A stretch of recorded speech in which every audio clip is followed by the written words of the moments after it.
Hello and good afternoon. Welcome to this round table on constitutional reform. My name is Nico and this is Reboot 2030, the Democracy School's YouTube channel and podcast. Written constitutions, such as the American and the German Constitution, are treated often almost like divine texts or divine laws, timeless and eternal, that can be referred to by anyone, but only a chosen few, constitutional judges, are allowed to interpret them when it comes to legal disputes. Yet all constitutions are products of their time, and to maintain relevance and legitimacy sometimes need amending or reforming. Kenya is a case in point. Following the post-election violence that broke out after the December 2007 presidential elections, a reform process was set in motion that led to the adoption of a new constitution in 2010. Now, this was a highly participatory, multi-stage process involving various factions, and it, as these processes always do, it had a pacifying effect in itself because it got people talking again after the election.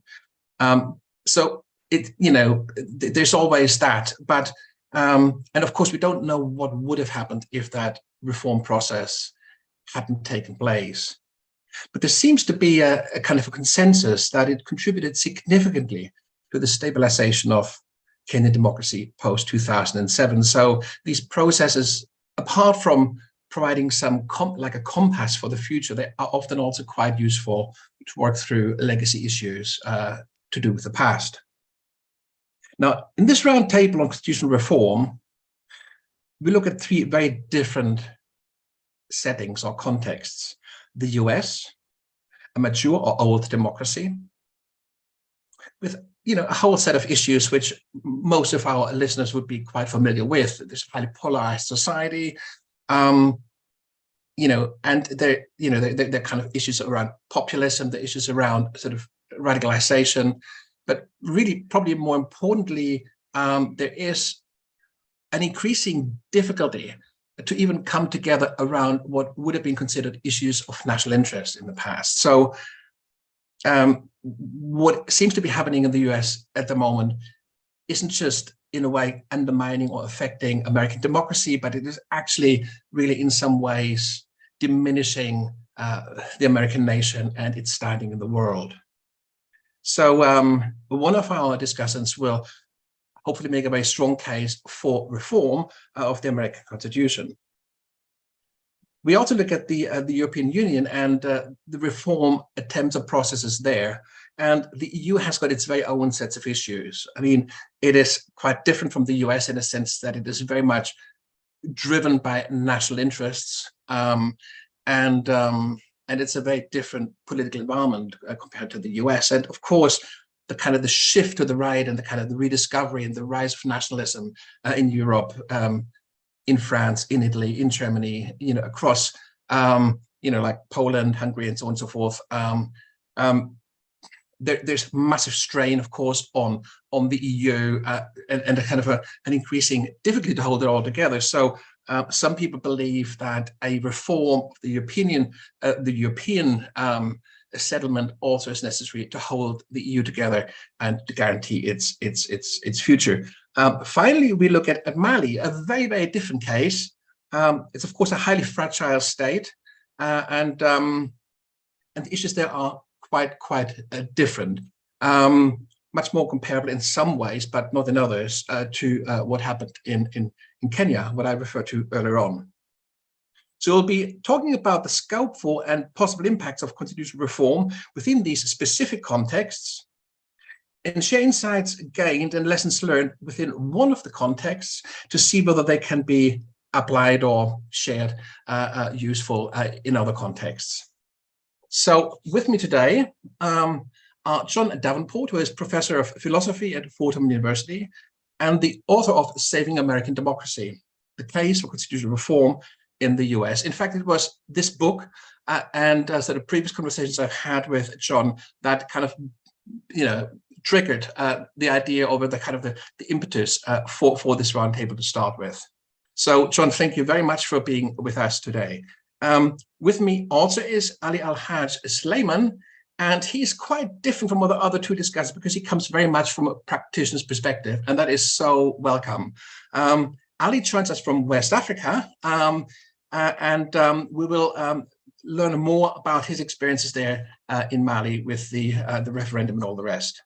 Finally, there is Roberto Castaldi. He is another democracy school regular. He is based in Italy. He's associate professor of political philosophy at eCampus University, and he's also general editor of Euractiv Italy. Now, Euractiv, for those listeners who don't know of it, it's a pan-European news and media platform with country chapters, if you like, and there's a Euractiv Germany, Euractiv France, and so forth. And of course, there's a Euractiv Italy, and Roberto is the general editor for that.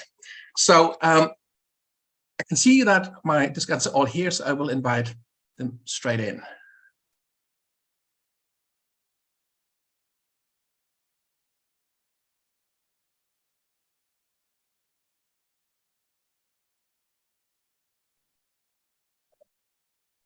Hello, good to see you all. Hello, John. Can you hear me? Hello, Roberto. Hello, everybody. Can everybody hear me? Yes. Brilliant. Do you know, Ali, I expected a really grainy, fussy kind of like connection. Who would have thought that West Africa has got such brilliant broadband? I'm so glad that you're here today. Thank you for joining us.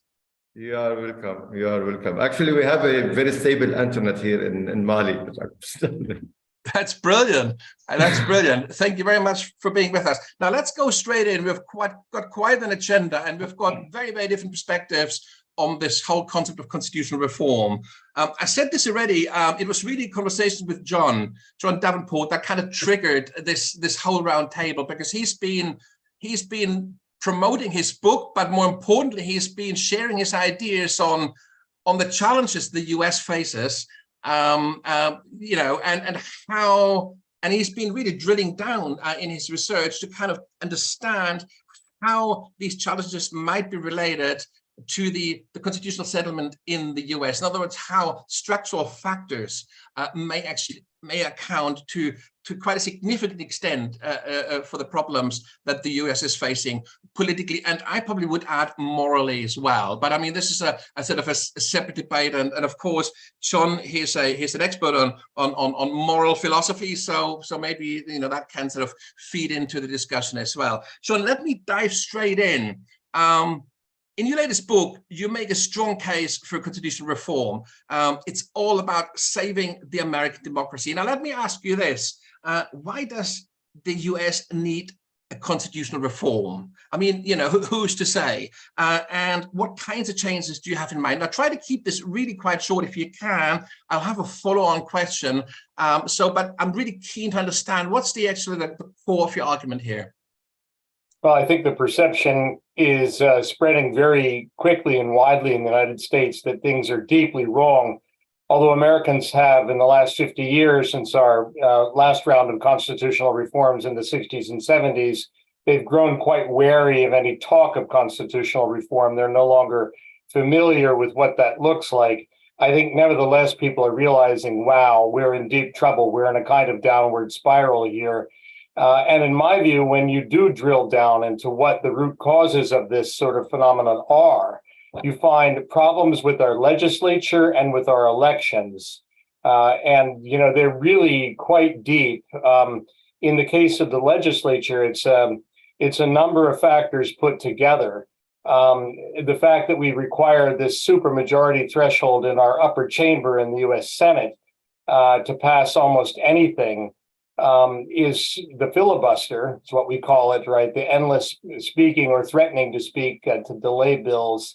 When you combine this along with the presence of too many seats that are safe, that are designed or gerrymandered, specifically tailor-made in their boundaries to re-elect incumbents, you get a party that is on one extreme or the other and tending more and more that way.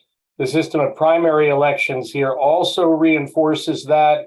Now, when you add into that false stories, conspiracy theories about election returns, the lack of any national standard, the fact that all 50 states can and do manipulate their voting systems to try to give advantage to the party that controls the state government at the time of legislative change there, you have almost a perfect storm.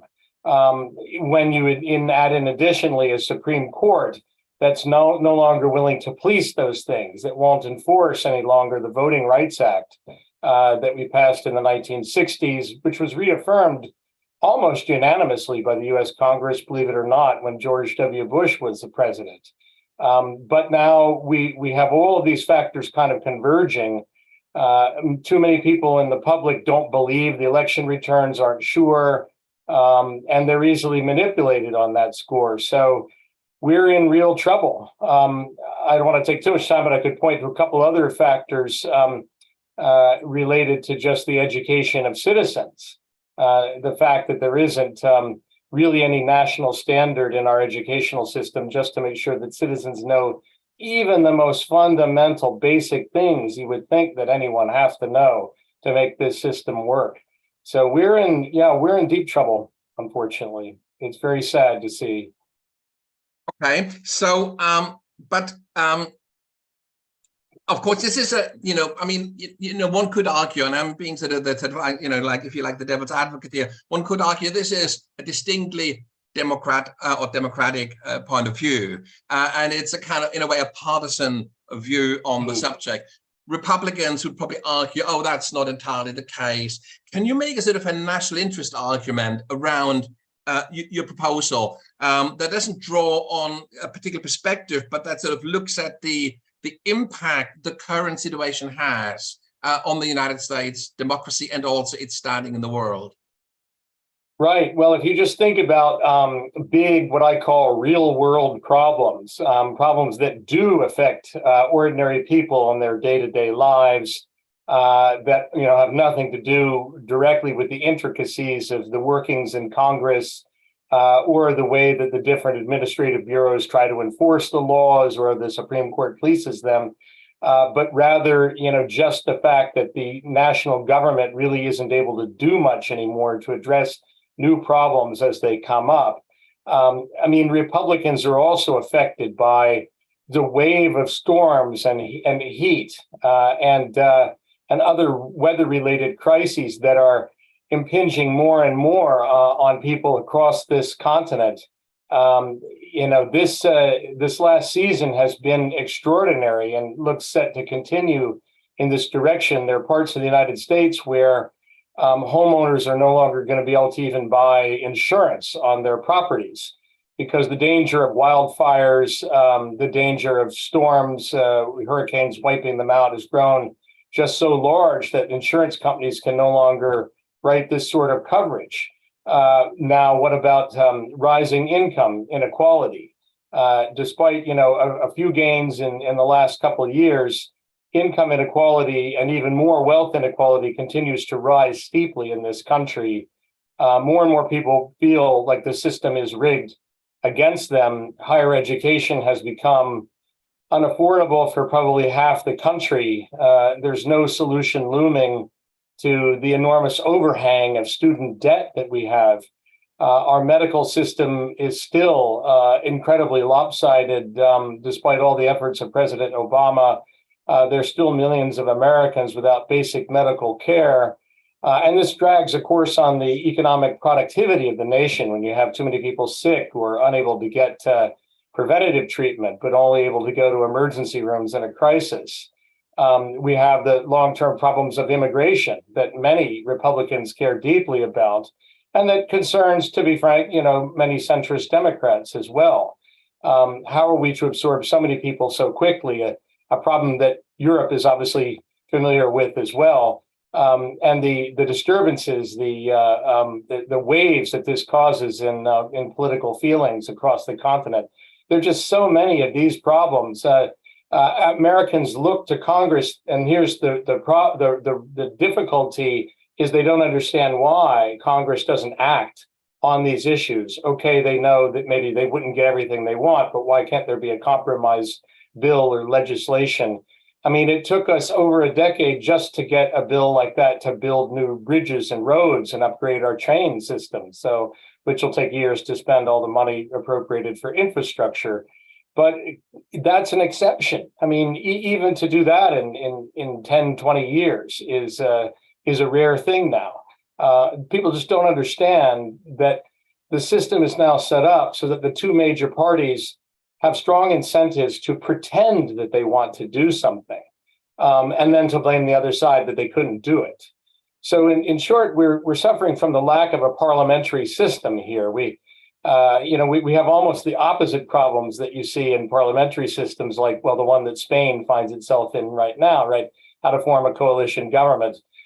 Instead, we have two parties that would prefer to pretend they want to do highly extreme things and then, scream and kick and yell when they can't do them because they're blocked in the Congress.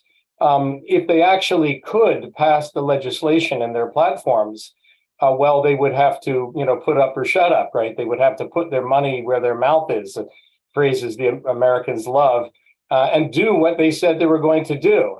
I doubt in that situation that they would actually pass half or 2/3 of the things they say they're for, because then they'd have to live with the consequences of that legislation. And people in many cases would be very unhappy with that. So we have a system that incentivizes posturing without substance. That's really, in my view, the core of the problem. Now, you're suggesting a whole host of, anywhere, I don't know, is it 20, 25 amendments, specific amendments to the Constitution? Now, that's a long list, and we won't have the time to go through all of these, but could you just give us the top 3 or the top 5 very quickly so that the viewers and listeners get an idea of what you're talking about? Yes. I think that the top 5 on my list have got to include fixing the election system with national standards that are transparent and make it easier for people to both register and to vote, but reassure Americans that there's not going to be widespread election fraud. Of course, there isn't such fraud, but many people believe that there is and have been kind of groomed or brainwashed into believing that. So that's probably problem number 1. Otherwise, we're going to see, our next elections get even worse than the last 2. That's very likely to happen next year here. But getting rid of the filibuster, that solves the posturing problem that I was talking about.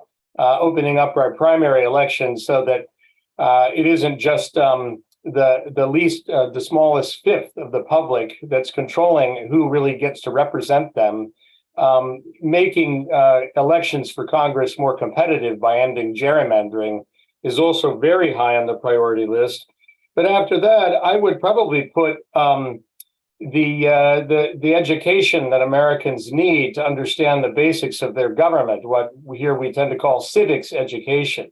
Many states have such requirements, but they're very weak or sort of flimsy, if you like. There's not a lot of substance to them. We need a list spelled out. In particular, people have to understand what's the difference between goods that markets can deliver and goods that only government or sometimes some charitable organizations can be involved in delivering, so-called public goods, as the economists call them. We need people to understand just the basics of what public goods are, why government has a role at all, and then how it is that the elections really work. And the presence of dark money, which I didn't mention earlier in our elections, has become such a huge problem. Just reversing that situation, restoring serious limits on campaign donations and independent election spending here. This is a problem that most European countries do not have. But these sort of reforms, I think, actually would be quite popular. Many Americans do believe that the federal government is corrupt. They don't really quite understand why or how this corruption is working, but they do grasp that lots of billionaires are pouring lots of money in one way or another into elections. I think they're starting to realize that a small cabal has basically got a stranglehold on the Supreme Court. So these sort of reforms, I don't think, are too hard to make popular with enough political leadership. But just to get this ball rolling is a big, it's inertia. It's difficult to get it started. Absolutely. So it requires real leadership there. Now, this leads me on to my last question, and we're already kind of sort of like almost in overtime, but I want to kind of follow up on this. You suggest setting up a constitutional convention. Now, that's an unusual way of going about it. Not necessarily so unusual, but I think within the US system, it is an unusual proposal. And could you say a little bit about that? What is the thinking behind that, and how would it work? But try to do it in a minute or two, so that, yeah. Sure. Yeah, absolutely. Very basically, it does two things. It avoids the roadblocks in Congress, which all amendments, all 28 amendments that we've had made over the time since the founding of this country have passed through Congress. You need 2/3 of two chambers. That's just to get a proposal on to ratification to the states. 3/4 of the states then have to ratify. The convention replaces the first step in that process. Instead of Congress having to pass the amendment proposals, a convention does it. That can be one chamber, one body passing amendment proposals onto the states by a simple majority vote. So there you have two huge advantages right there. And third, imagine that the delegates to the assembly or to the convention are not regular politicians or career politicians, but rather ordinary people drawn from civic leadership across the country for this one special purpose, bringing with them experts and advisors as needed. This would be a little bit like the big citizen jury process that Iceland set up. If you're familiar with that, you might have even done a previous episode on I know you're very interested in these kinds of processes. So something like that is what we need here, where people can feel like the delegates they've elected to a convention from their home state, really are in this to solve problems and to make a historic contribution, rather than, again, just to go on to some kind of other career. And so everything depends, in my view, on setting up a convention in such a way that there's a kind of maximum incentive for the delegates to get something done, with the recognition that the weight of history is upon them in a way that it almost never is for a vote in Congress. Like our founders, they'll be remembered for hundreds of years for everything they said and did in that convention. And if they produce nothing, they'll be viewed as the biggest failures in American history. Excellent. That's why I think this process will work. Excellent. John, we come back to this, and it's actually really interesting because Ali actually is an elections expert. So I think he's probably been taking a few notes already in terms of his thinking about, how to make an election work and fair and transparent and so forth. We'll come to that in the discussion later. But let me move on. There was a constitutional reform was held in Mali just very recently. A constitutional referendum was held in Mali just very recently on the 18th of June. Well, this has been a long time in the making. Originally, it was scheduled for 2017, but it was then postponed at the last minute with no set date before it was revived in April 2021 with a set date for October 2021. However, due to the 2021 Malian coup d'etat, it was postponed again and again until eventually it went ahead about a month ago. So this has been a really drawn out, quite a difficult birth, if you like. And Ali has been there part of that time. He's been involved in the preparation for this referendum. So Ali, let me ask you this. What is the background to this from a sort of inside perspective? Why was a new constitution deemed necessary? I need to unmute my phone. Actually, thank you so much for this opportunity. Actually, this is a long process, as you said, and it's not since like 2017. It's actually the problem of power in Mali, if we can say, the authorities in Mali is a long time ago. Since 1960, we have this conflict of power, of like who's will lead, why he will lead, and how he will lead. So this constitution was like so long time a demand. and then they have it to 1992. They have the last reform, the last constitution, the last referendum of the constitution. They try to do this, and they have coup d'etat. Actually, this is one of the major facts that's the changing because of this blocking of transition, democratic transition. So we face lots of coup d'etats that lead to delay and delay and delay in the process. 2017 was supposed to be like a referendum, or everything was settled to have a referendum, and then later on we get postponed after we have a coup d'etat, and then after coup d'etat we have another coup d'etat. So it's like of history of coup d'etat that is not allowed people to go to express themselves.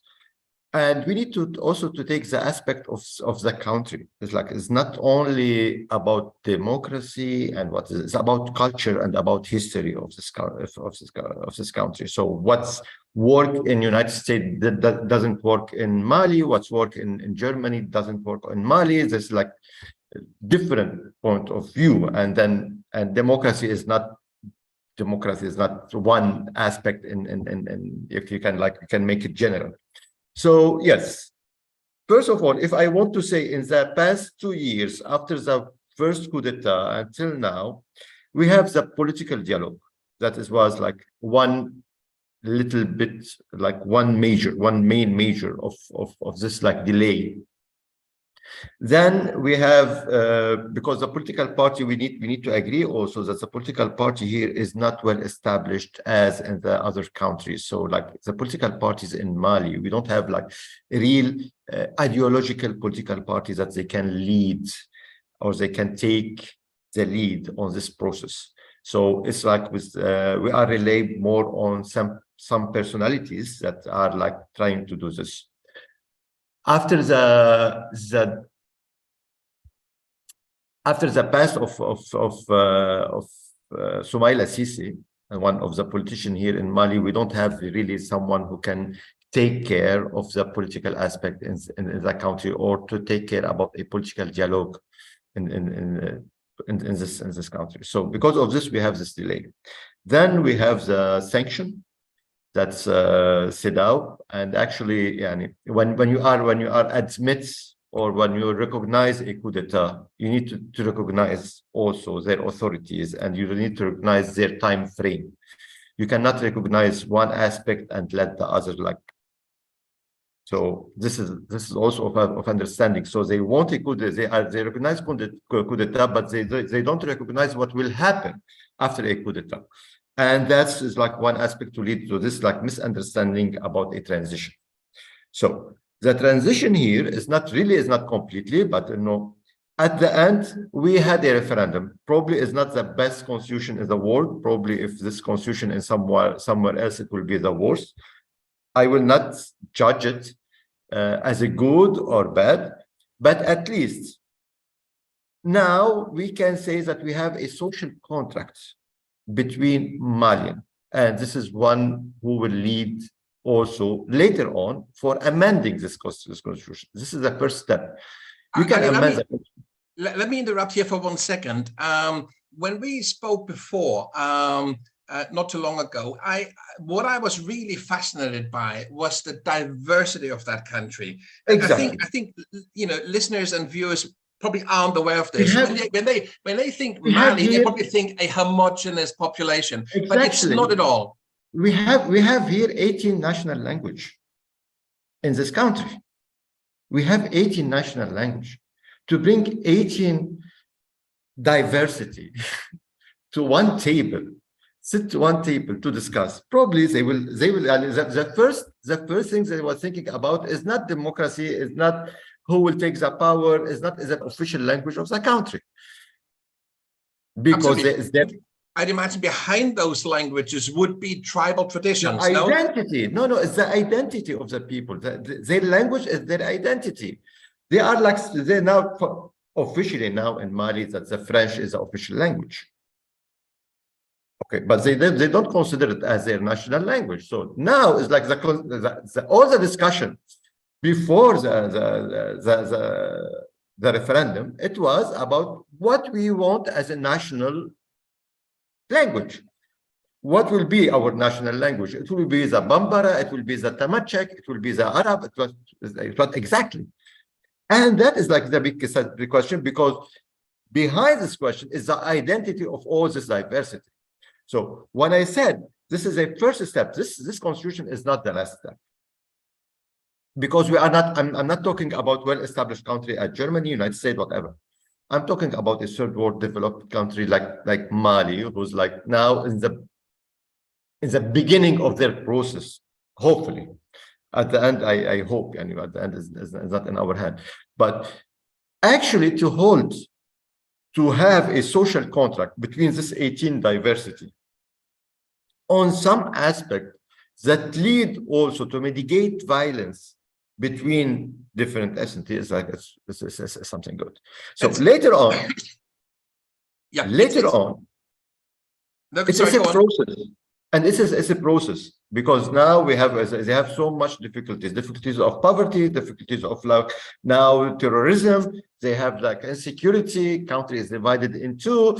You have lots of lack of infrastructure.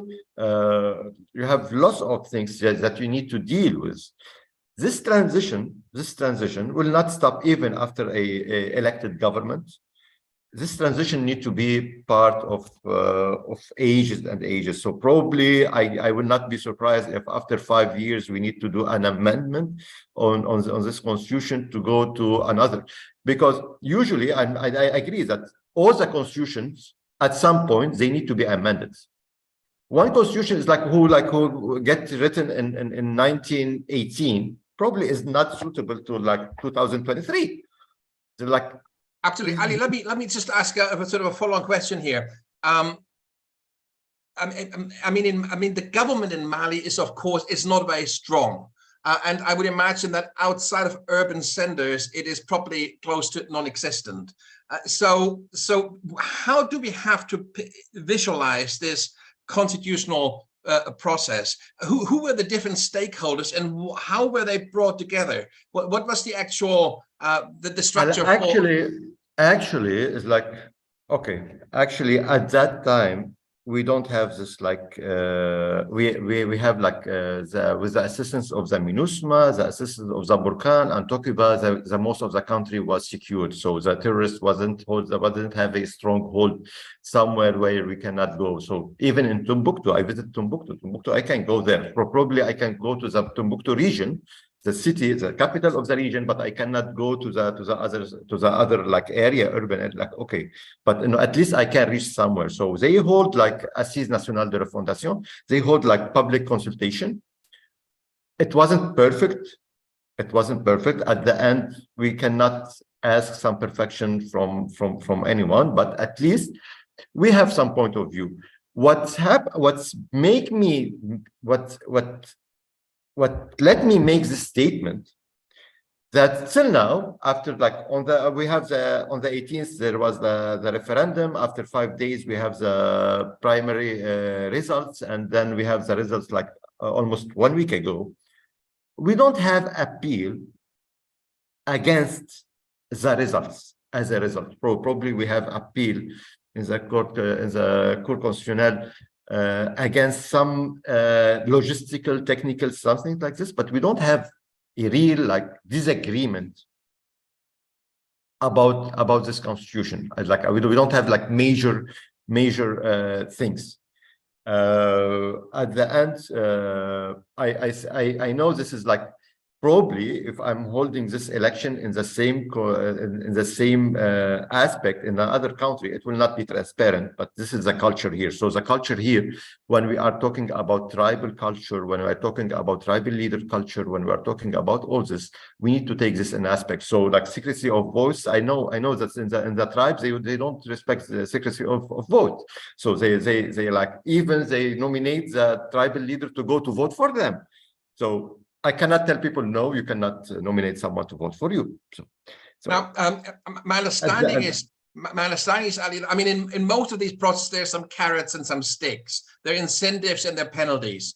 From my understanding is that Mali found itself in the situation where the vast majority of NGOs and international development organizations and aid organizations had left the country and were essentially saying, look, guys, unless you kind of get your act together and presumably have a constitutional reform process, we can't really be coming back to Mali. And so my question is having gone through this process, do you get a sense that the international community, NGOs and so forth, are respecting that process? Actually, or is there still big question marks?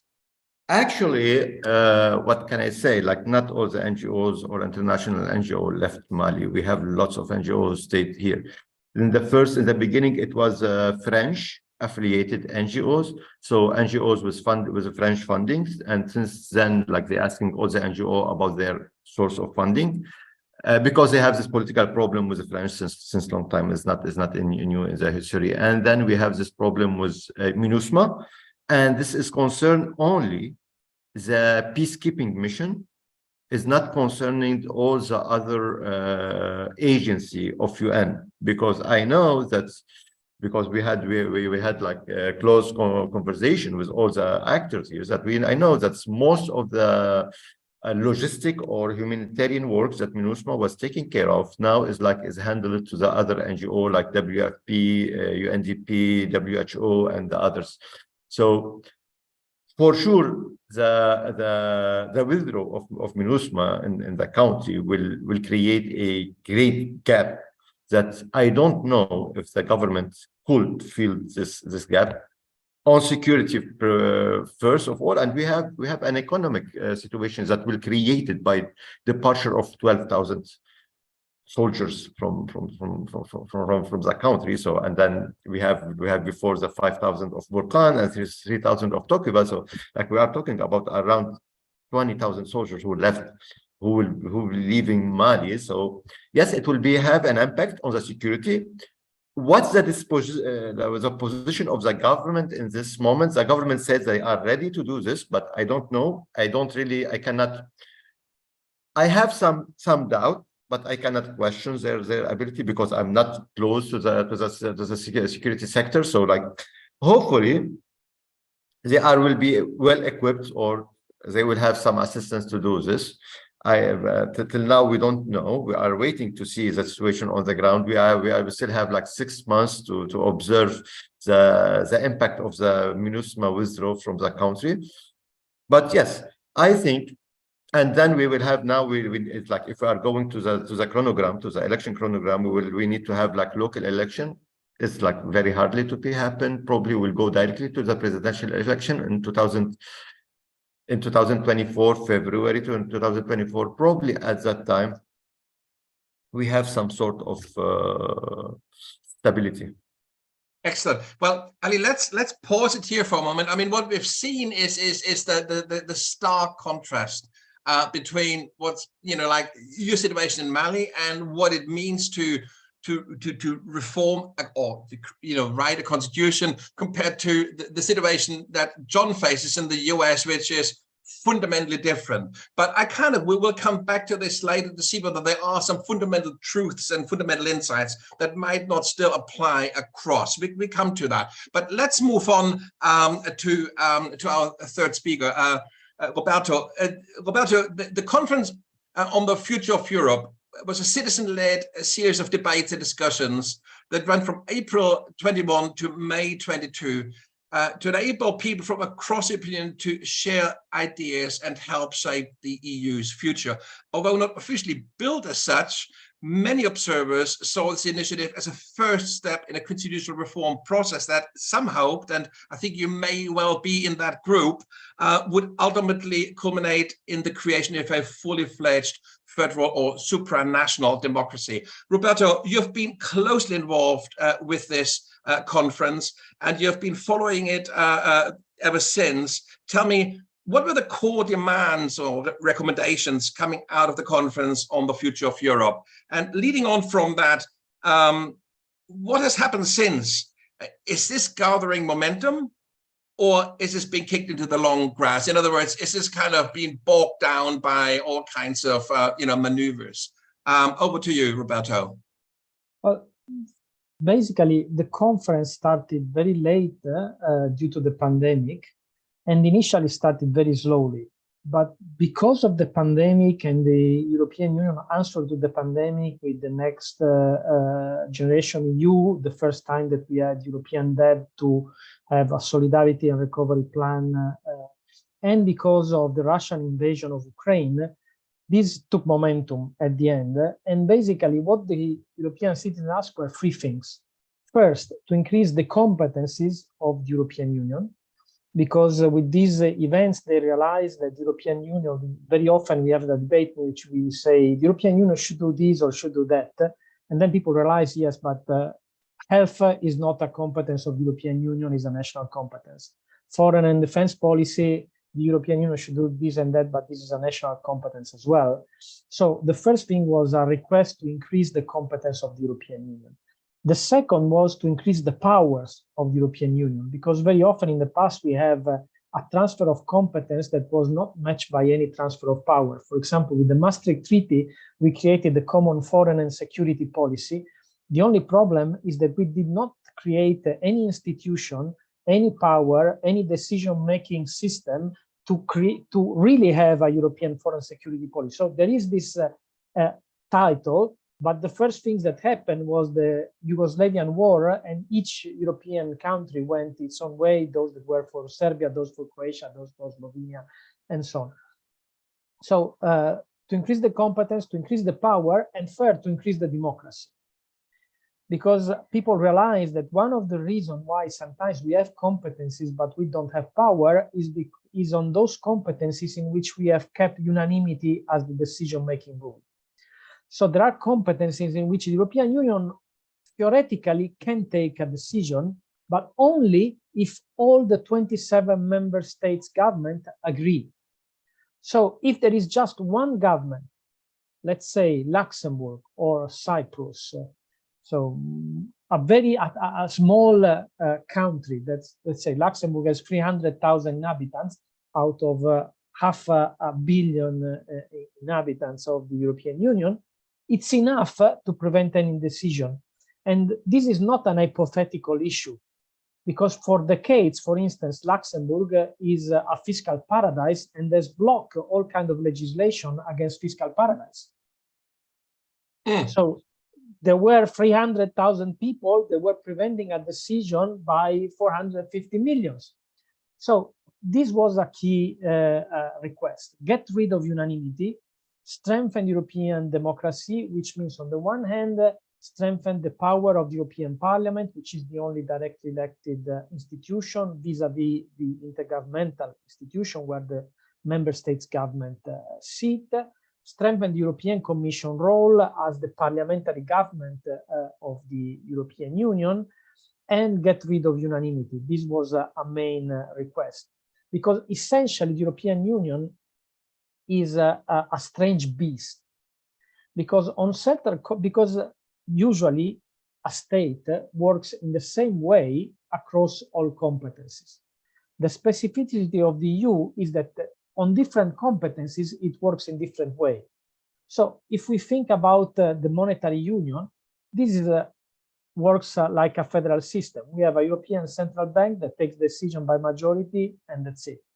On many economic issues like the single market, we have a federal system because decisions are taken by co-decision between the European Parliament, which represents the citizen, and the Council of the EU, which represents the member state, deciding by qualified majority, which means 55% of the member states that represents at least 65% of the European Union population. So in this case, it works very much as a federal system. But on foreign and security policy, on defense, on all fiscal issues, here we have unanimity and the decisions are focused on the member states alone in the council, where it's very difficult to get unanimity. We also got rid of the old American motto that started the revolution, not taxation without representation. In Europe, we have to fight for no representation without taxation, because we have a European Parliament, but it cannot decide about taxes. European Parliament can decide about European Union expenditures, but it cannot decide about European Union revenue. This is a decision that is only up to the Council, which means to the member states deciding by unanimity, which is utterly undemocratic. So while the American had to fight for no taxation without representation, now we have to fight for no representation without taxation, which may seem a paradox, but it's not. And just as we spoke about Mali, but we can speak about issue about democracy and constitution also elsewhere. One of the reasons why in some Arab countries, the ruler, they say that we don't need democracy is because they don't tax people. They say there is no taxation, so there need be no representation. So this issue is still very much alive. People think it's all gone. And it's getting momentum because the member states didn't want any of this and didn't do anything about it. But the European Parliament has taken upon itself the task to transform all these proposals into a comprehensive treaty reform proposal. At first, they made two proposals that were changing two articles of the treaty to get rid of unanimity. And on this basis, they asked the Council, that is the member states government, to open a constitutional convention. The Council said, but you mentioned also all the other proposals. So first, prepare all the proposals to reform, and then we will decide if they require a constitutional convention. So the European Parliament is now working for 1 year on this constitutional reform proposal. The rapporteur of all the main groups, parliamentary groups, have agreed on the text, which should be voted very soon by the Constitutional Affairs Committee and be approved by the plenary of the Parliament next October. So if this happens, next October, the Parliament will approve a comprehensive treaty reform proposal, which would be like a comprehensive constitutional reform. And on that basis, the treaty provides that the European Council, which is the meeting of the head of states and government of the member state, can decide by simple majority to open a constitutional convention to decide on the reform. So it's getting momentum in the sense that the European Parliament is working on this. There are lots of resistance by the member states because they don't want to get rid of unanimity. They don't want to increase the power of the union, or if you want, of the federal level of the union is already a multi-level system of government, only that it works as a democratic one on certain competencies and it doesn't on other competencies. So when we are speaking about reforming the union, basically is about federalizing those competencies that today are only intergovernmental. Excellent. This was a really very sharp and a very succinct sort of summary of where we are. Thank you very, very much, Roberto. Now, of course, it's an interesting, and it also shows to some extent the kind of importance of the European Parliament, doesn't it? Because, of course, where does it go from there? I mean, the European Parliament can develop those proposals and it can put it to the Council, but if it's basically rejected, then what then? Well, I think it's very unlikely that the Council will refuse to start a reform procedure. First, because it would not only be a kick in the face to the European Parliament, which is the only directly elected institution, but also to the whole exercise of the Conference of the Future of Europe, which was presented as the first experiment in participatory democracy by the European Union. Okay, they've asked a number of proposals. The Parliament has turned them into formal amendment proposal, and then you say, okay, we don't give a damn about democracy. I don't think this is politically feasible. And I think that so that the reform will process will start. The problem is a different one. It is easy to start a reform proposal. It is very difficult to finish it, because the Treaty of the European Union currently provides that any reform needs to be agreed unanimously by all the member states' government and ratified unanimously by all the 27 member states. This is extremely difficult for a very simple reason. Some countries will have referendum, and referendum at national level usually don't give a damn about what is the question, but they only care about trying to the opposition to get down the government, because if the government loses the election or referendum, they manage to get rid of the government. So one of the most interesting proposals of the conference, we'll still have to see if this will be part of the text of the European Parliament, was to create a European Union referendum. So the citizen asked to have a participatory democracy in the sense of having a European referendum. Now, if my belief is that if a European referendum is created as an institution, then the most important case in which this should be used should be to ratify constitutional amendments, because when you should ask European citizens as such to express themselves, if not on their own constitutional arrangement. So my hope is that the constitutional reform will include the European referendum and provide that this is used for the ratification of the reform itself through a final and provisional clause, which, by the way, is what happened in all transformation of confederal system into federal system. Because the Articles of Confederation in the United States provide for a unanimous ratification for reform, but the Philadelphia Convention wrote a brand new constitution that provides for qualified majority for ratification. In Canada, in Australia, and in Switzerland, the same thing happened. So all the time that a confederal system turned federal was through a constitutional reform that include a final and provisional clause about its own ratification that get rid of unanimity. I think this is what we need, that the European referendum is the most suitable tool because it is the most democratic one, but that we need to do something more. A European referendum that has a double majority provision, because in the European Union, you have small member states, you have big member states, and so on. So I think that we need to have both a European majority of citizens, but you also need to have national majority in a majority of member states, because you cannot make a constitution that say all the power is related to population. You have the 5 largest states that vote for the constitution because they give them all the power, and all the small states are done. At the same time, it cannot be like now that each state counts equal, because you have Luxembourg with 300,000 and Germany with 90 million.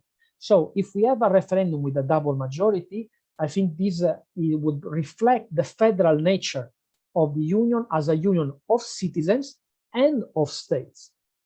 And the second element, in my view, for regarding the referendum for constitutional reform ratification, we to have a 2 rounds referendum, because you have a constitutional reform, you have a referendum. Let's say you have a European majority and a national majority in a majority of member states. But let's say that in 3 member states, you don't have a majority.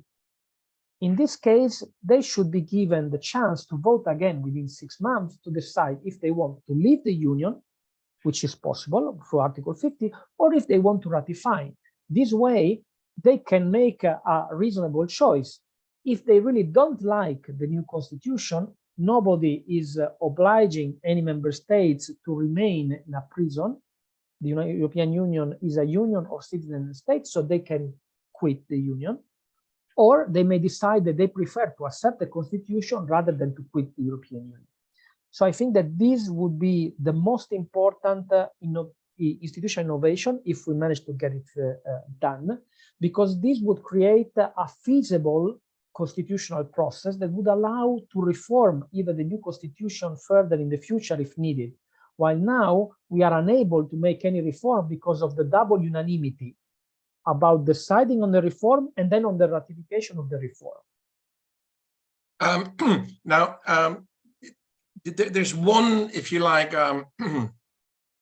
sort of, I wouldn't call it alternative, but a sort of one kind of solution that was used with the euro, and that is to sort of say, well, you join eventually, but you don't have to be part of the Eurozone from the beginning. So, I mean, you could imagine a situation where sort of say there's a kind of a fast track of countries within the EU that wants to, if you like, federate further, and the others stay out for now, and they don't participate. Is that a sort of an option that you see as a possibility? Absolutely, but everything has been done this way, with a vanguard. The first European coal and steel community was a vanguard to the Council of Europe. The European election initially were unilateral. It was because some member states, the UK and Denmark, or Ireland, one of the two, didn't agree with the direct election of the European Parliament, so they were scheduled for 1978, decided in 1974 for scheduled for 1978, but then those governments decided that they could not politically be the only one that would not let their citizens elect their MEPs, so they decided to join, and the election were postponed to 79. The Euro, the Schengen area, these were all vanguards. There is an issue. Vanguards are possible regarding new competencies. You decide to create a new policy, somebody will decide to stay out. That's possible. It's not possible on institutions, because if you decide that these competencies decided by qualified majority voting, you cannot decide, no, I want unanimity, I stay. So the problem is, this is possible when we are doing a step forward in terms of new policy area. Then you can have a vanguard and the other join later. But when you are reforming the institution, then either you are in or you are out. But the European Union has already invented a number of instruments to deal with this complexity. For instance, there are countries that are part of the single market, but are not part of the European Union. Norway. We have the European Economic Area, which is a treaty between the European Union and other countries that want to be part of the single market, but don't want to be part of the European Union. So they are fully integrated into the economic part, but they do not take part in the institution in other policy. Just like there are other agreements with countries like Turkey, which is part of the custom union, for example, or now the new agreement with the UK after Brexit, and so on. So there are a number of possibilities to remain somehow integrated with the European Union, even without being a fully fledged member. But of course, this is remaining a member without participating in a policy is also possible, opt out and so on, provided that they accept the institutional framework. For the institutional, and this was the problem with the UK ultimately. They don't accept the basic principle of the union, that was sharing and pooling of sovereignty. That was a multi-level system of government. The British were public opinion was never told the truth. Even if we look even at an academic level, if we look at the most important British journal about European integration, historically, the first one was the Journal of Common Market Studies. They didn't dare to call it with its name, the European Economic Community Studies, because community would give the idea that this is a political enterprise and project. So they call it the Journal of Common Market Studies, because in the UK, the name that was used in the public, in the media, by the politician to describe European Economic Community was only the common market. They were never told the truth. And eventually you pay with the Brexit, because you cannot cheat the citizen for decades. Telling them this is only an economic project, there is no political issue, when this is clearly a political issue. The start of the integration process was the Schuman Declaration, which said that the first coal and steel community was supposed to be the first step towards a European federation. That was the very original goal from the very, very beginning. So now this is the issue. We have already created a federal system regarding the single market and the monetary union, and we have an intergovernmental system on the other competency. We have to decide. Now, let me finish with, if you like, a slogan. It's always said that the European Union is an economic giant, a political dwarf, and a military worm. But what does this really mean? This means that the Union is strong and the member states are weak. Because where we have pool and share sovereignty, economics, the European Union is a giant, an economic giant. Where we have kept sovereignty at national level, foreign security and defense policy, we are dwarf and worm. And that's what the European citizens are realizing. Because with the Ukraine, Russian invasion of Ukraine, people realize that the European Union member states together spend almost 3 times more than Russia for defense. with no deterrence capacity whatsoever. Why? Because they have 27 useless military rather than having one. And I mean, this is there to see for everybody for the first time. So people are realizing that keeping sovereignty at national level on this issue means to be powerless at the international level. So this is creating momentum for more integration. And the pandemic has shown that without the European Union, we would have had a level of death much higher. Without the European Union centralizing the financing and buying of vaccines and rolling out vaccine to all countries, rich and poor, at the same level, at the same way, at the same time, we would have had astonishing death rates and differences between rich country and poor country. And people realize this. So there is momentum because public opinion now, if you look at Eurobarometer, saying we need more Europe. And this is Excellent. the first time from a long time. I think that's a very, very good point to sort of to draw a line for now. It's interesting because, of course, there is this kind of question about is it about, you know, like sort of very often when people think about sort of constitutional reform, are we talking about writing a new constitution, or are we talking about reforming an existing one? No, if it's reforming an existing one, which I think is very much what John is talking about, and ultimately what you're talking about as well. It's kind of almost like fixing an engine, like whilst it's running, and that, of course, is quite a difficult thing to do. Now, we all know this kind of saying: if it ain't broke, don't fix it. And of course, I think that must go for constitutions as well. But how do we know whether something is broken? I think, you know, in all three cases today, we've seen that there's a strong case for fixing it. But who is to tell whether something is broke? I mean, who's got the legitimacy? Is it we, the people? Is it the government? It's a key question. Who's to tell whether something is broke? And what would fixing it entail? Well, you know, it's John's proposal for the US, Mali's constitutional reform process, and the EU's ongoing reform effort. They each tell their own story. Are there any lessons that can be shared, any insights gained in one context that might be helpful in advancing reform efforts in another? Let me open up the discussion at this point and return to John, because that's where we sort of started, and I've seen him take a few notes along the way. John, what's your thinking on this? Lots of notes. Thanks. Yes, I think that comparisons between all these three areas, especially when looking at American history, the change, very fundamental one that we made in the late 1780s to, you know, consolidate many of the powers of government into one federal union, it really is analogous to the sorts of problems that Europe has. In my work, I've tried to design, I mean, it's very general or abstract, but I've tried to design what I think are a set of criteria. I mean, they're drawn from the Federalist Papers, that it's when you have national public goods, or in the case of the EU, you know, goods that range over a number of countries in Europe, that can't be achieved without some kind of consolidated decision-making and enforcement powers. That's when you have a case, you know, to expand those decision-making and enforcement powers, and that's exactly what Roberto has been talking about in the case of the EU.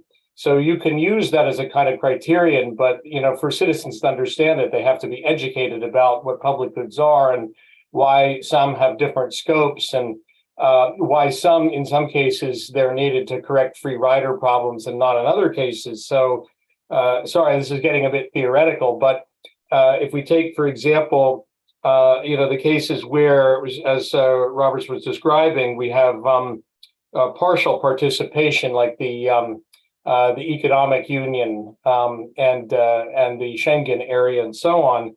That works because these are cases where a country that chooses not to participate isn't free riding too much on the other countries, right? But to the extent that it does, like say Luxembourg on fiscal and tax policies, well then, yeah, you get all the benefits of EU protection and being part of the economic system, but without paying, you know, the same costs, right? While enabling your your country to operate as a tax haven. So in those cases, the case for strengthening the federal power to compel member nations not to do that, not to free ride, becomes, I think, overwhelming. If I may say, then I'll yield to one of the other. I had something to say about Mali as well. It's interesting how some of the elements in the new Mali constitution, which I guess has actually been adopted, and as Ali was saying, we'll see how it goes. It's interesting how many of them are similar to things in my proposals for the United States. You would have think we would have got here a long time ago, but things just like the requirement that members of the legislature disclose financial assets, right?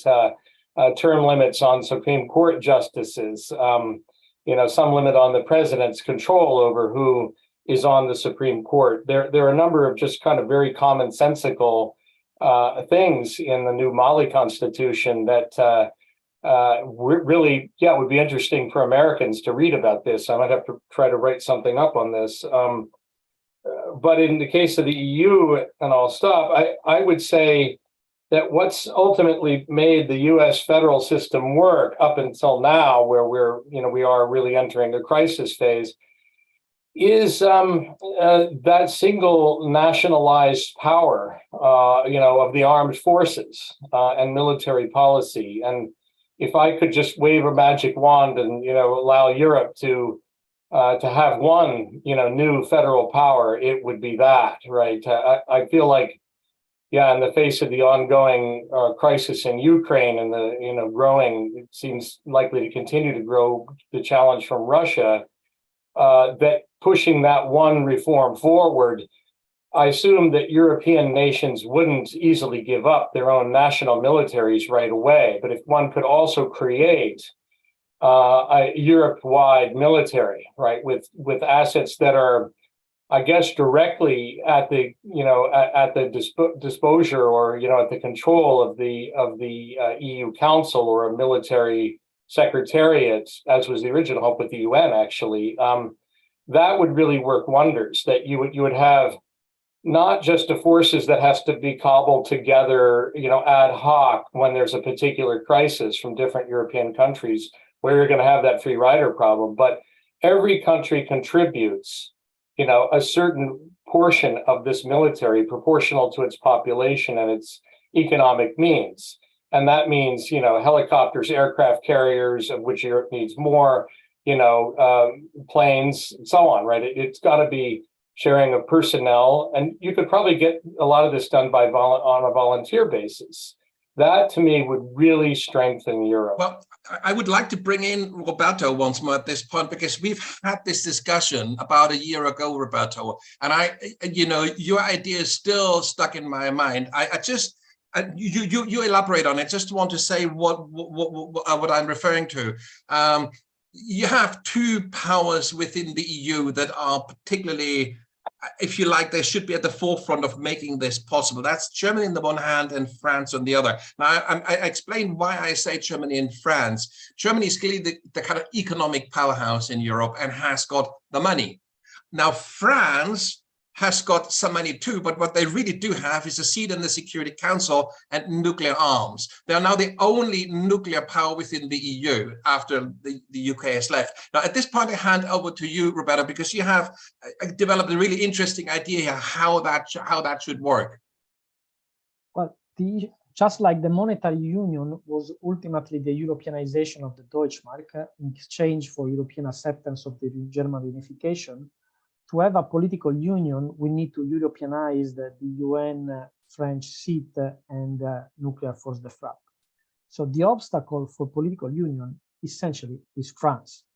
The decision is up to France. But of course, this can be done step by step, just like in the monetary union had 3 steps. And if we think about European defense, we should think about the original American military, not the current American military, which had a very small federal army and very strong national militias.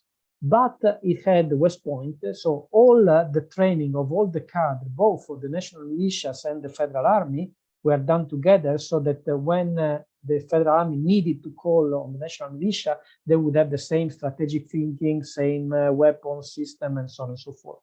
So we don't need to create a huge European army.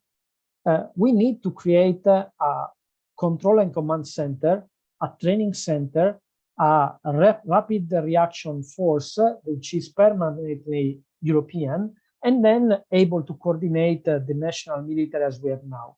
And I think that to do that, and to have the public opinion support to do that, we should also commit that, let's say, we create a 100,000 rapid reaction force, and we put 20,000 of these permanently at the disposal of the UN Secretary General with a unilateral application of the Charter of the UN, which was never applied, Chapter 7. And bringing the challenge to the US, China, and the other members of the Security Council to do the same. At this point, this becomes clear that the European defense is not offense. I think Roberto, it's part of a model. Yeah, I think part of the problem, and you pointed this out in our previous conversation, is that Chancellor Olaf Scholz was kind of fashioning this term Zeitenwende. That means epochal change. And what that means is that Germany is now going from a really kind of a minimal sort of defense spending to a much more adequate level of defense spending. And that in practice means that they have set aside 100 billion to an extra 100 billion on top of the kind of ongoing defense spending to make up for shortfalls and as a catch-up kind of thing. Now, I think, Roberto, when we spoke previously, you kind of analytically put your finger on this quite well. You know, if Germany and other countries now at this point spend such significant sums on their own military, then we're locking ourselves into another 50 years of national defense.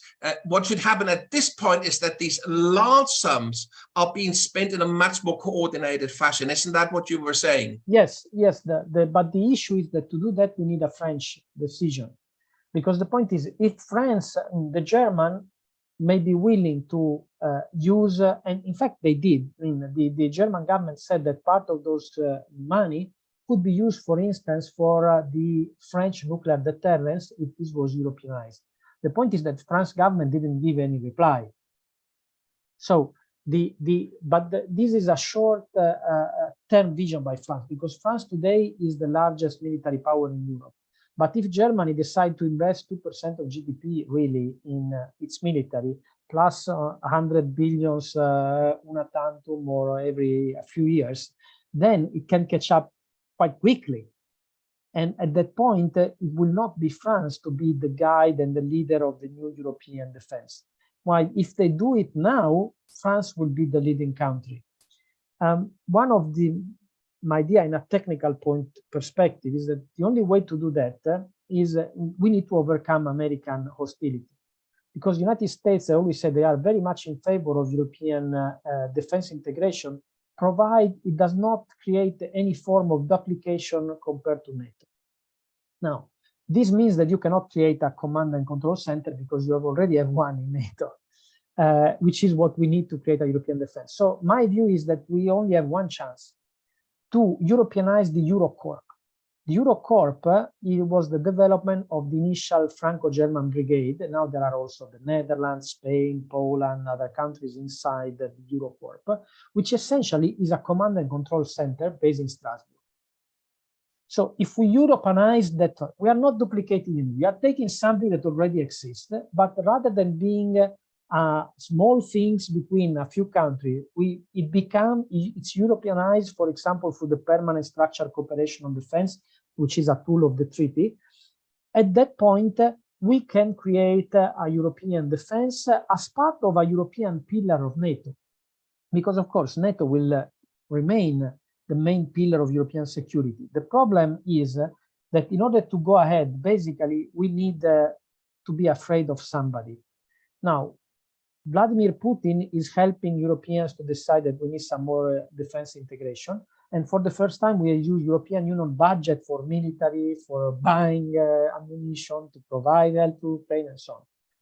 The other person in the past who helped move the first step toward European integration was, of course, Donald Trump when he was president. It was under his presidency we started the first permanent structural cooperation, not by chance, because he said that the Baltic countries' independence was not his business. Now, if Donald Trump is going to be re-elected, this would be a disaster for American democracy and would be a great boost for European defense integration. I think that's a good point to bring Ali in once more. Ali, I mean, you're sort of sitting in West Africa and you're listening to this kind of conversation between sort of an American and a European perspective. What's going through your mind whilst you're listening to all of this? First of all, okay, thank God I'm not there. Second thing is like we have a huge, like we cannot compare the three together. Probably like we have probably a little bit of comparison between United States and Europe, but Africa is like we have like a huge way at least to reach some of this discussion. The discussion here is on the primary things. So we are discussing here food, security, housing, whatever. For union and for like well-established countries as United States, that like they have like lots more of privilege to discuss.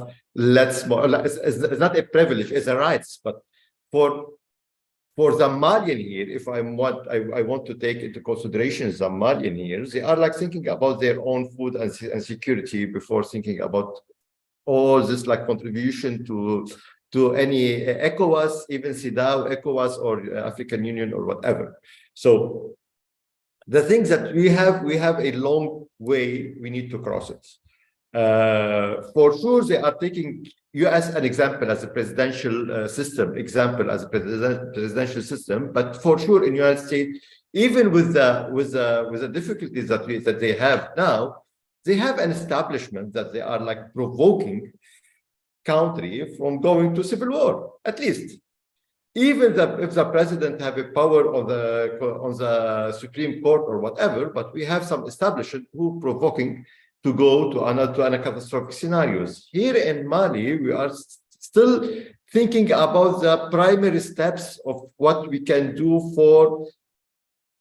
is not for enhancing democracy, but also to begin a democratic process. All this time in Mali, in the whole history in Mali, we don't have a democratic transition. We don't have an election, elected, transparent, democratic election.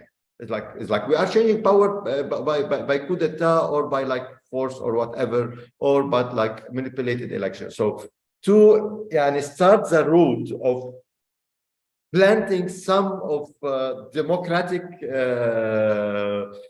behaviors is something good. So go to at least a referendum, and then to do something like this is what Roberto, like I think he need to intervene here because he's just like. I know, but I'll bring him back in a minute. But I'm very interested in kind of following up on what you've said there. You almost make it sound as if these basic requirements, food, shelter, these sort of things, as if they were somehow lower down on the scale, or they were kind of somehow, the things that lesser developed countries deal with or have to deal with. But honestly, where you can think of it, and of course, I'm sure John and Roberto have a much better theoretical sort of like understanding of this, but surely you can think about it of some kind of sort of, if you like, pyramid of requirements. I don't want to say needs, because it's not just needs, but of course, in the US or in Europe, of course, there are issues around food, there are issues around food security, there are issues around shelter. I mean, there's issues around the kind of the growing gap and the kind of the increasingly massive concentration of wealth in very few hands. So many of the issues that, if you like, that Mali or developing countries grapple with, like in the forefront, like as a sort of a primary concern, of course, is a fundamental concern in Europe and the US. Exactly. And so, because if you don't have food security, if you don't have, you know, a roof over your head, if you don't have basic security, you know, in every sense of the word, then all this other stuff built on top, it really is built on sand. Okay, but let me explain one thing, because I think I need to make a small introduction of Mali, and then we can sort of, okay. If I may say, like, Mali is the most poverty in Africa is in Mali. So Mali is most of the citizens, I can say like 90% of the citizens of Mali, they don't have electricity, even to their houses. The most of people of Mali, 90%, I can say they don't have fridge. They don't need a fridge because they don't have this privilege to have something to put it in the fridge. So what I am talking, when I am talking about this primary needs, I'm not talking about food security. I am talking about existing of the food is the first step, and then we are talking about food security is the next step. Because most of them, most of the Malians, they are living on what? One is like $50 per month. When I can say that my electricity bill per month is around $700. Yeah, absolutely. But you know, I mean, we're talking about the kind of economic situation in Mali earlier. You know, the kind of that there is the lack of rule of law, the lack of contractual security, the lack of also secure supply chains or you know, just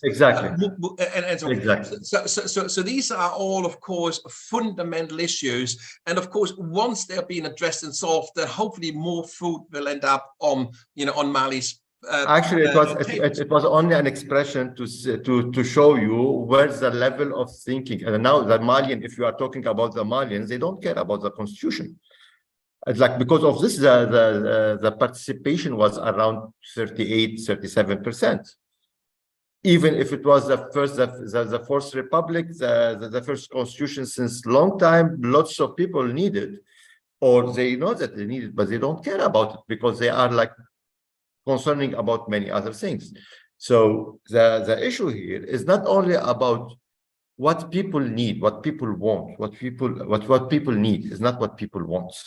So now in Mali, they are thinking about what people need is not what people want, because you need 1, 2, 3, and you want 4, 5, 6. So like there's some difference between this. So to think to have this constitution, even with their like, okay, it's not the perfect constitution, it's beyond to be perfect, beyond to be democratic, beyond many things, but at least is a one step ahead to at least stabilize the country, to go at least to a presidential or legislative elections that will lead to some kind of legitimate authority, elected authority that can start over. Probably they will start by amending this constitution, I don't know, but at the end we need to have a starting point that we can go from it, from point A to point B. Absolutely. What's interesting here, I'll bring you in a second, Roberto. What's interesting here is that both John and Roberto, and you, of course, as well, have made this point very forcefully, that in order for a constitution and any constitutional development or reform process to have legitimacy, it is absolutely critical that people can relate to what's in the constitution. And so, of course, because the context within which Europeans or North Americans and people in Mali live are so very different, of course, that would be kind of quite different. So for a North American to relate to their constitution is quite different, say, from what a European would like to see in order to relate to that constitution.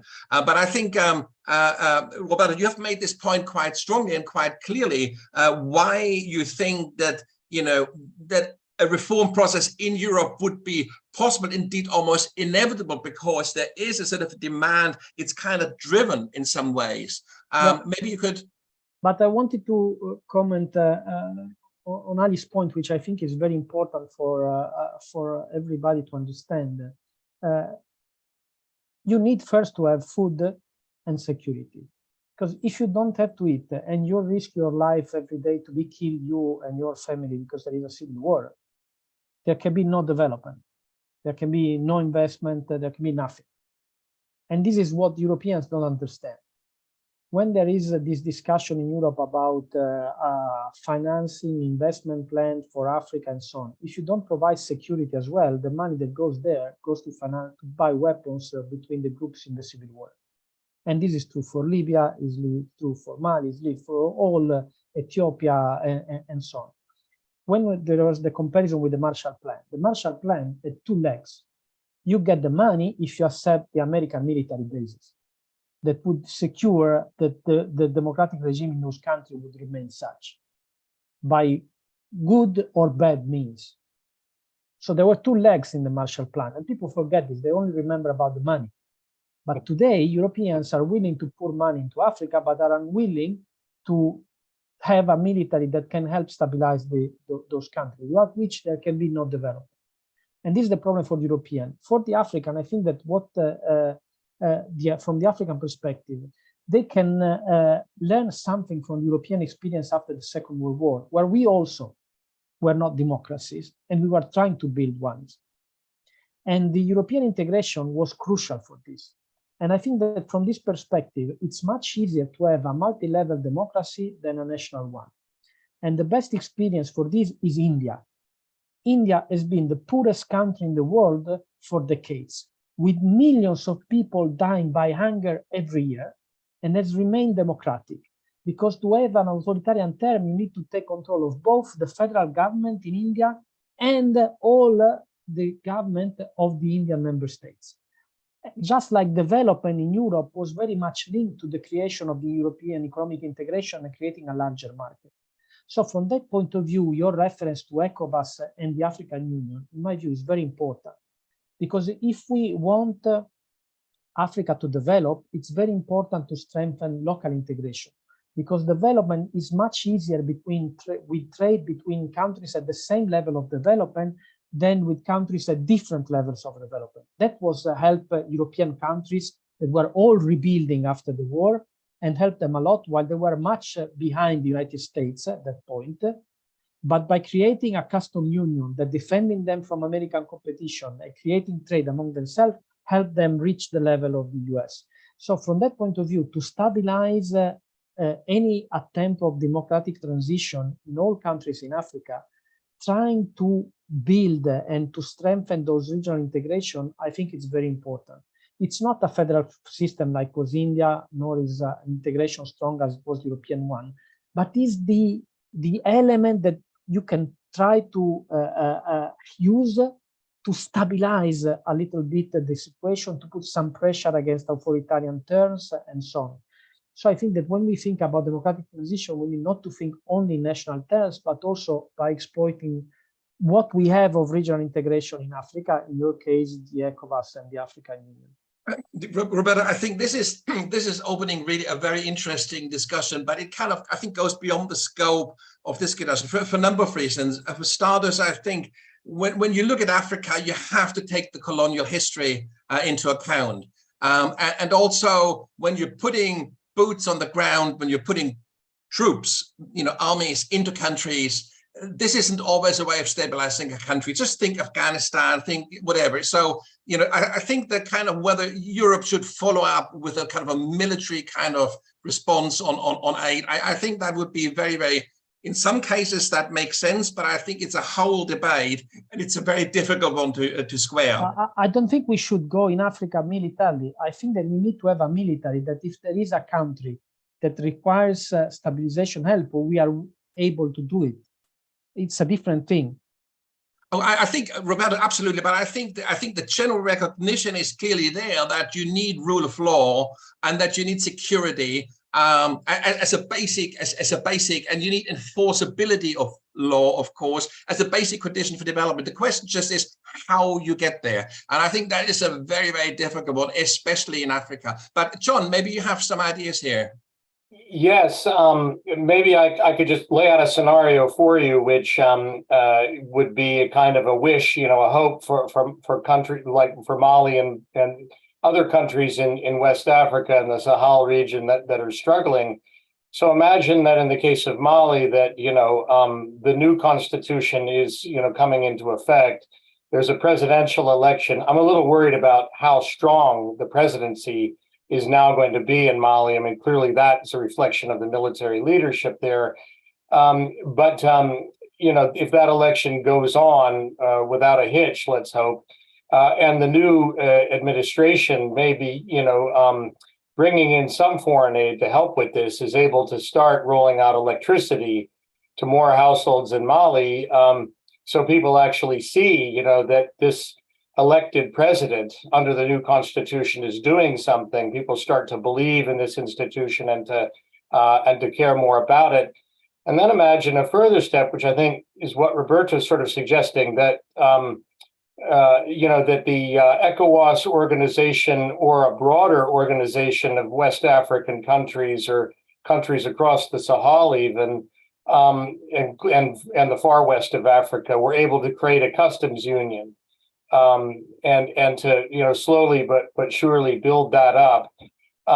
Would there be a need, you know, like under the Marshall Plan in Europe, for some kind of stabilizing security forces? Well, perhaps. I mean, maybe, you know, maybe ECOWAS or a branch of the African Union could perform this function. To me, there would be a role there possibly for Western advisors, not too many, you know, a fairly small presence, but trainers, advisors. My other work, the League of Democracies book, imagines something like this role for a globalized NATO, but even the existing NATO could potentially take on such a democracy building mission, where essentially what the union would, what the alliance would provide rather, is well, security forces, police, civil servants who are not corrupt, but they're on temporary loan to a developing country. So imagine for 5 years that, you know, most of the military presence to stabilize the situation would be from ECOWAS, but there would also be a certain number of NATO trainers and advisors, but also civilian staff, people who can run or help run local police forces. Just perform, you know, basic functions of government, like, you know, running the tax system or financing schools. This sort of thing would greatly strengthen institutions in developing countries like Mali, but in a way that ultimately, you know, what it leads to is not foreign domination, but people believing in the capacity of their own government to help them. That would be my, you know, kind of most hopeful scenario.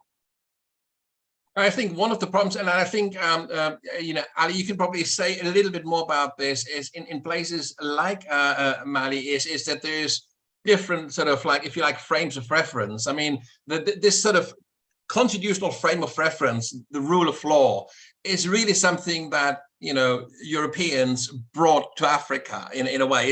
It is in some ways quite closely also associated with colonialism. In fact, the whole notion of the nation state is not really an African concept, really. And we've drawn this, like, with the ruler, we have kind of split out Africa into countries and quite, you know, totally ignoring what's, you know, what's in it and what's not. So there is a kind of a geography and, you know, like frames of reference that don't really, you know, dovetail very well with our own. And there's always the risk, if we think about Marshall Plans and whatever for Africa, that we're really kind of just carrying on colonializing Africa. So I think we have to be very, very careful about that kind of approach.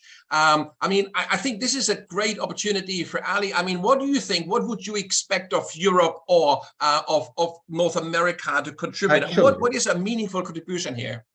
Actually, the main problem with all the intervention in Africa, humanitarian, whatever, democratic programs, whatever, we are dealing as we are bringing like cooking receipts. So we are like, we know how to do rice. So we add rice, we add water, we add salt, and everything will be fine. We forget that we have culture here that's you need to deal with it. We have histories that we need to deal with it.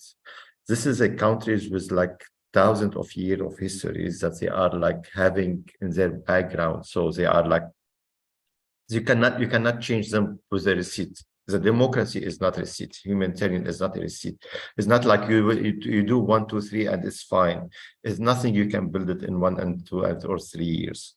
First of all, we need to stop to think that it's like, okay, we have like a program of 5 years and this will establish the country. If you need to enhance people's capability and ability to go forward in their future, and because this provides security for all for the whole world. It's not, and if we are providing security for Africa, that's providing security for Europe, and providing security for United States, and providing security for Middle East, because all the problem is related.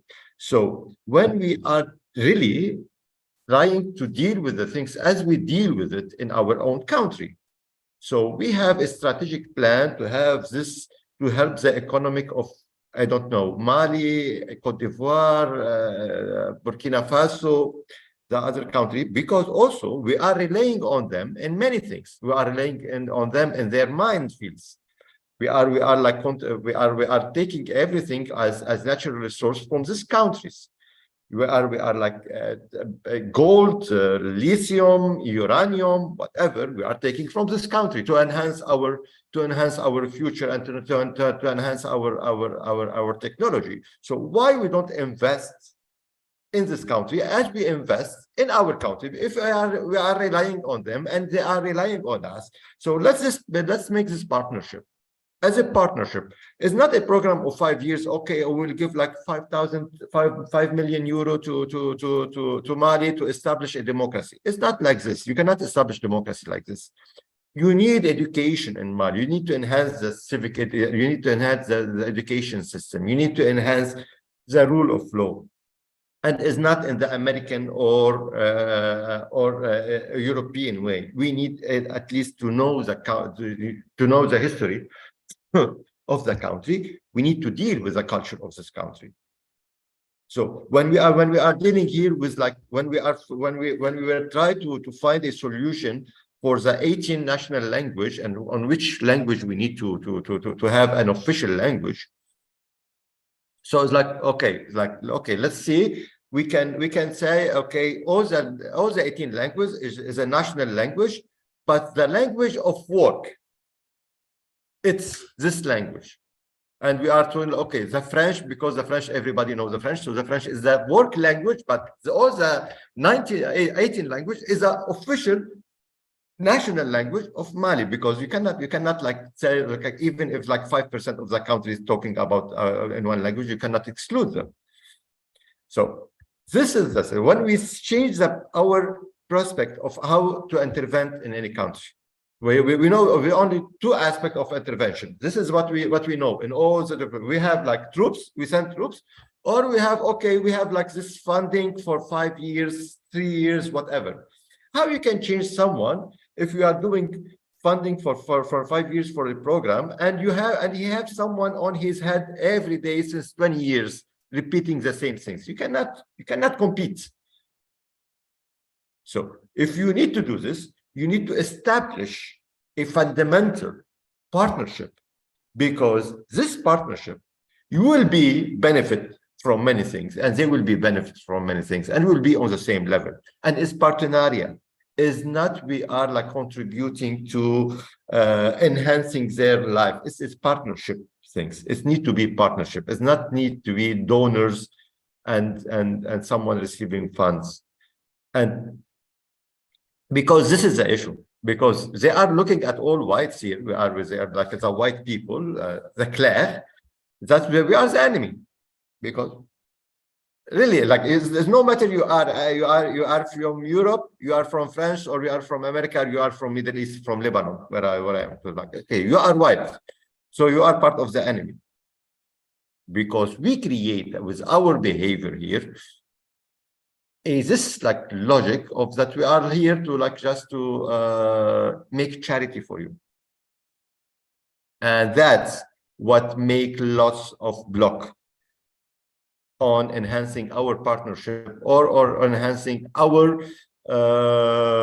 assistance to this country. So first of all, I think we need to change this aspect of intervention to do it's more partnership. It's not intervention, it's more partnership, because we are relying on them. I know lots of mines, the fields here, like for gold, for lithium, for everything is like going to Europe. So we're like, okay, so like our phone is like essentially it's from here.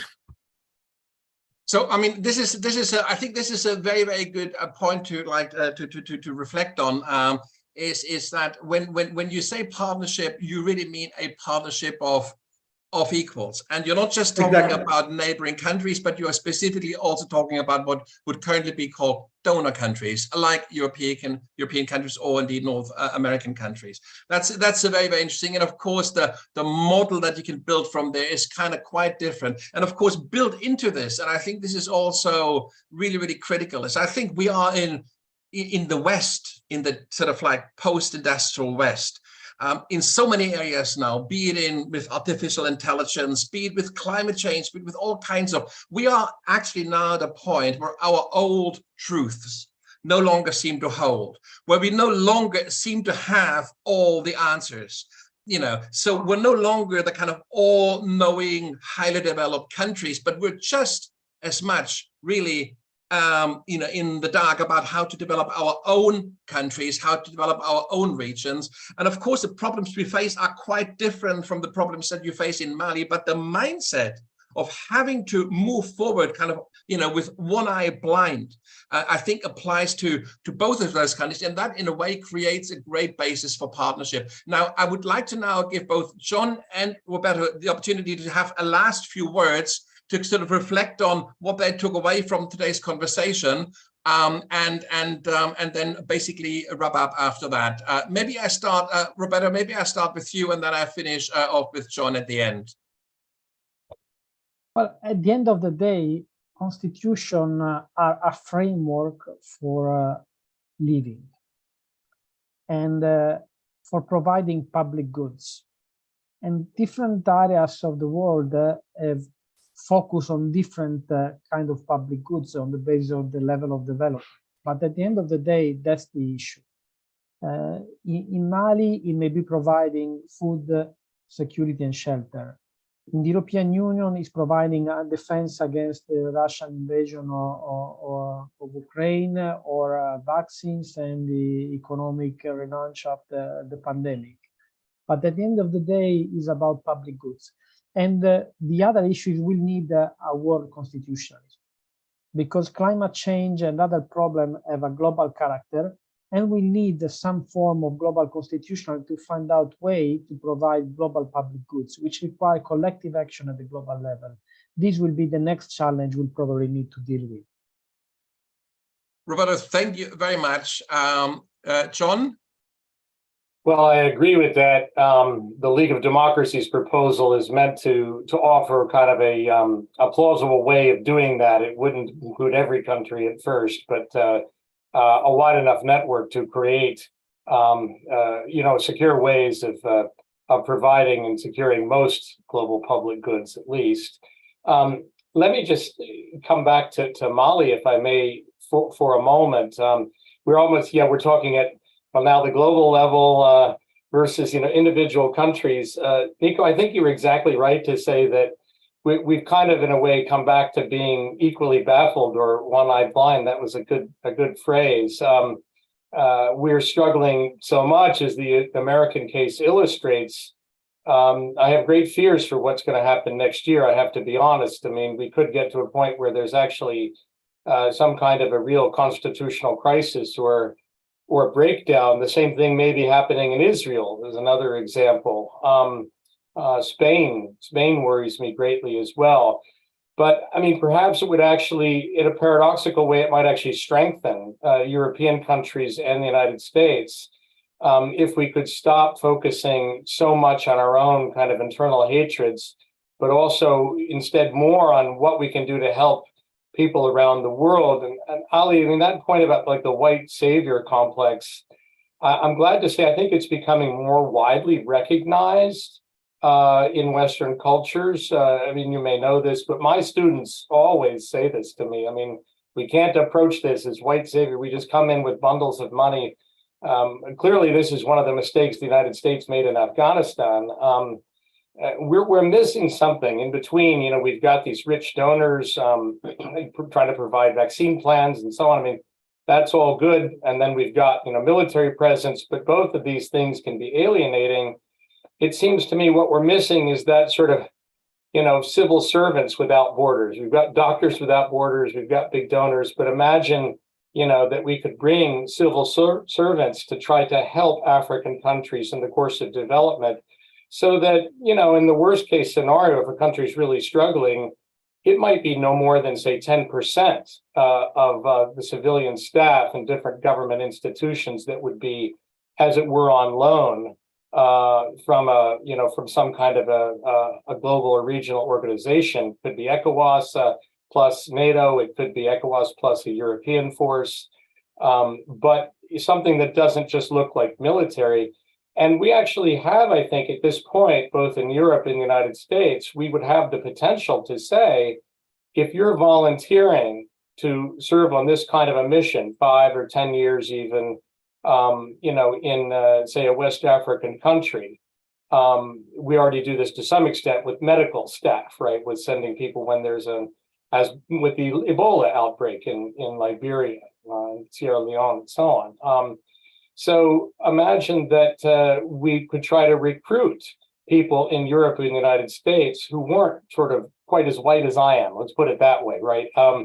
You know, I mean, we do have a lot of people here. We could say, well, look, I mean, if you're a person of color serving in the American military, we have special incentives for you. We would like you to consider volunteering for a 5-year mission, you know, in a West African deployment. And the same thing could be done in Europe. I don't think we could make it exclusive, but we could say, look, you know, it will help our mission if we can recruit more people in our countries with some African ancestry. I mean, then what happens is, you know, hopefully, you know, on such a deployment, if the civilian staff or military advisors are behaving well, they may see, of course, they'll still see them as American or European. But yeah, I'd like to ask Ali, do you think that would help? Absolutely.